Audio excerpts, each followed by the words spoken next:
देशी मद भाटी बंद पर अंटा भिड़िले शह शह महिला सुंदरगढ़ लेफ्रीपड़ा सर्गीपाली रे देशी मद भाटी लाइसेंस नवीकरण को विरोध पंचायत को मदमुक्त करने को दाबी।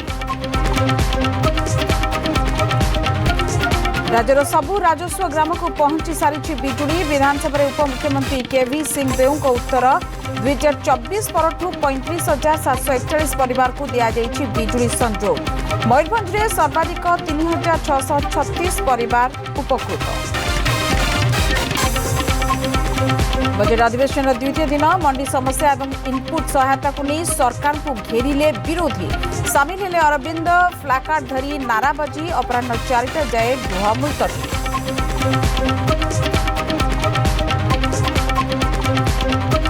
मार्च 16 राज्यसभा निर्वाचन ओडिशार 4 आसन सहित 10 राज्यर 37 आसन पर हेब भोट। फेब्रुआरी 26 विज्ञप्ति मार्च 5 नामांकन ईसीआई प्रेस नोट पर जोर है राजनीतिक छक्का पंचा।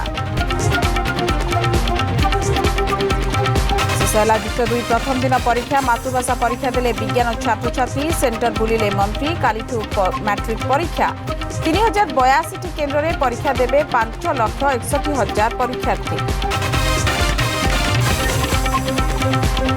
T20 विश्वकप आज भारत नेदरलैंड्स टक्कर सुपर 8 रे प्रवेश कर सारी टीम इंडिया सुपर 8 आसंता 22 दक्षिण आफ्रिका सहित मुकाबला।